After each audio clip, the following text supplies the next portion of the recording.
In my last video, I had opinions about the Oblivion Remaster. I'll admit, I kind of tiptoed around those opinions. I was thinking, maybe I'm just nostalgia bias.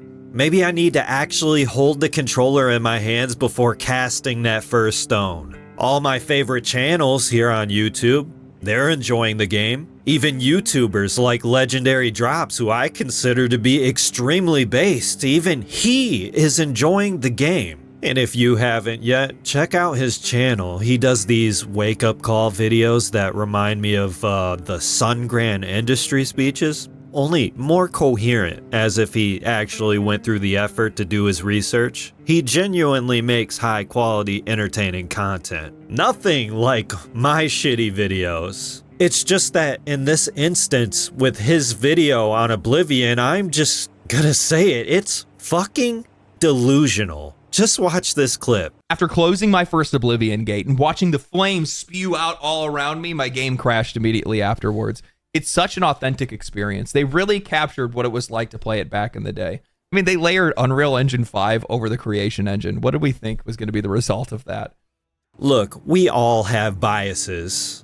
As I just mentioned, I have a bias towards Legendary Drops. But no, this is not the type of gameplay experience I want to support in this industry moving forward. I don't care if it's a Bethesda game. I don't get a laugh out of my games randomly crashing. I get fucking annoyed that it's not a bug, it's a feature bullshit doesn't fly with me anymore. And no amount of gaslighting is going to convince me to spend my money on garbage slop. When I played Oblivion for the first time, I wasn't impressed by its clunky gameplay, not by its awkward dialogue or its boring-ass story. That's not what made it special to me. I loved it for its world. I loved it for its unique atmosphere.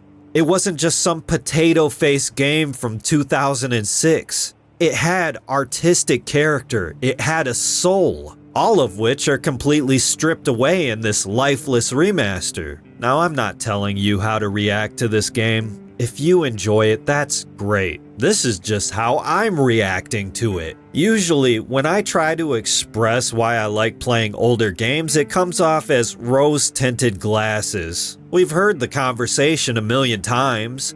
9 times out of 10, it boils down to, well, I like gameplay over graphics. When these talking points get hammered away over and over again, they get tired, exhausting, it loses meaning. Also, the extremist doomers telling people that gaming is dying all the time, they muddy the waters and they make the rest of us look like old men yelling at clouds. There's no nuance. Everything has to be black and white. Opinions have to perfectly align or else, well, you're just wrong. If you enjoy classic games and feel like we lost something we used to have back then, but you also enjoyed games like Elden Ring and Baldur's Gate 3, well, that's proof that we had good and bad games back then too. Nothing has changed. You're just nostalgia blind. Your memory is hazy. After all, who's going to have nostalgia for games like Forspoken and Concord, the Veilguard 10 years from now?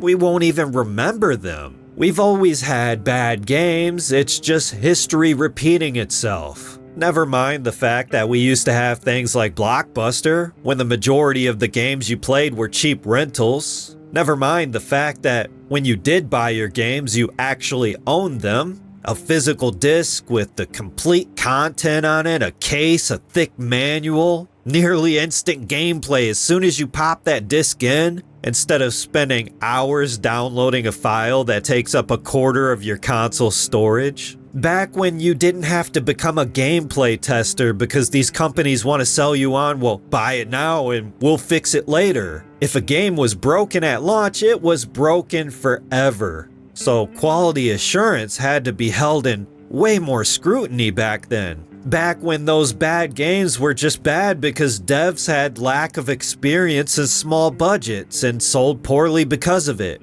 Not bad because of predatory monetization and hundreds of millions of dollars down the drain causing tens of thousands of people to suffer layoffs. back when games were broken as a result of that lack of experience and not broken by default no matter how much work was put into them because of the fucking game engine itself being broken. When I say I don't like the changes Virtuos made to Oblivion, I'm not saying the graphics can't be realistic. No, what I'm trying to express is that good graphics are determined by hardware. Good art style is determined by talent. When I see the changes to Oblivion, I don't see this breathtaking open world that invokes imagination. I see developers scrolling through Unreal 5's asset shop and lazily plastering that shit all over a beloved classic. I don't see the developers throwing fans a bone with this one, I see it for marketing reasons.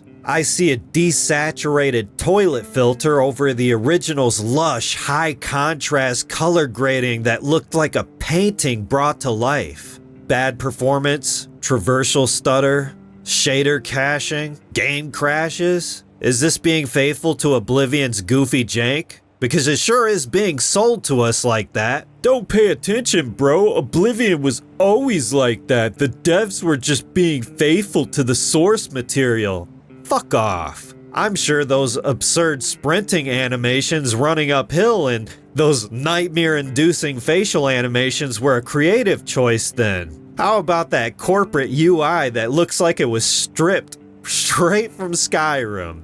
How about all those Temu versions of all the armor sets that don't even look metallic? They make your character look like an action figure. The menus that you flip through, they used to have this paper-like quality to them, and it only added to the immersion. Now they too have that clean corporate look to them. Everything from the NPCs to the Dungeons and Dragons like monsters you fight, they look uninspired now. They look devoid of their original charm. The trolls aren't these alien-like eldritch horrors anymore. Now they look like weird gorillas. The goblins used to be these intimidating, almost reptilian primate-looking creatures. Now they're these generic, goofy-looking Shrek chimpanzees. The minotaurs used to have these ominous black eyes and had this half-human, half-monster look to them. Now they just look like some guy wearing a bull costume. The ogres, imps, atronox, the proportions are all off. They make them look more human-like. The zombies literally look like they could be zombies pulled from any other game. The ghosts? Well, they're just literally transparent zombie torsos. And look at all these armor sets. Why do the metal armors look plastic? Why are these boots so fucking big? This just looks like shit right here. Why does every armor set, like I mentioned before, make your character look like a cheap action figure?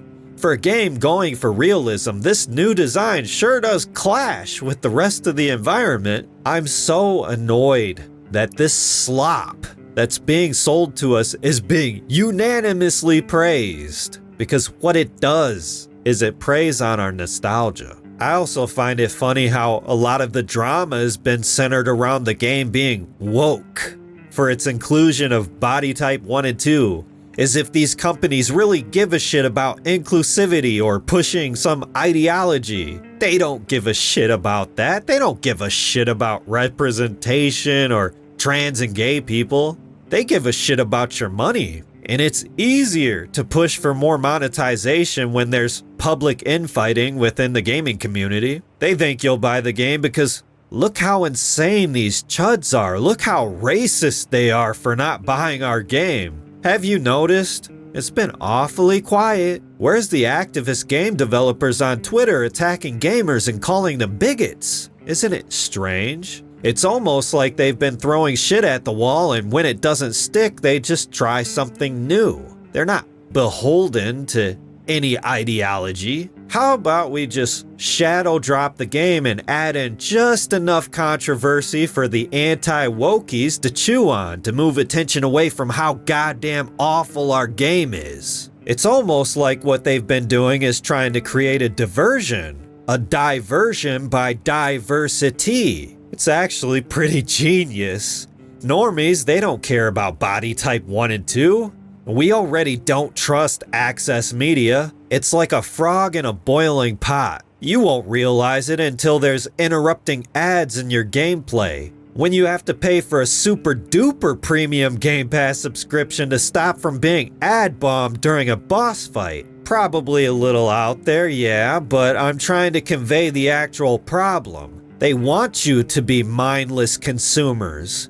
It's why we stopped using words like customer. It's why greed is now anti-consumer. Because customer has a dirty little history attached to it. A phrase. It used to be the customer is always right. We need to erase that concept because that implies that a product can be bad. It's not that the product is bad anymore, it's just that, well, you're a brokey, you just can't afford it. Create the problem, sell the solution.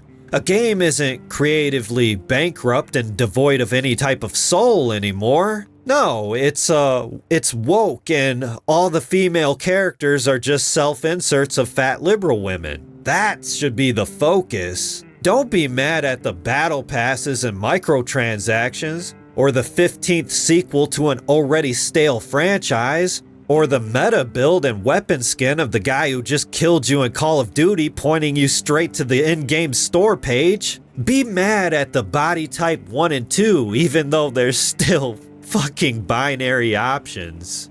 The chuds are fighting for gaming's downfall, and they don't even know it. Going back to legendary drops, his insane take on Oblivion Remaster aside, he said something a little while back, I might be paraphrasing a little, but it stuck with me. He said something along the lines of, man, I really miss the days when the drama surrounding games were about microtransactions. And it's true. This Gamergate bullshit is almost entirely surrounded by political ideology. It's why Assassin's Creed wasn't bad because it was another bloated, boring outpost simulator by Ubisoft. It was panned because of Black Samurai and historical inaccuracies. The truth is, this Oblivion Remaster, well, it's just a lazily put together slop fest and a bastardization of a beloved classic's art design. This is so fucking crazy. Why are we supporting slop? I just don't get it.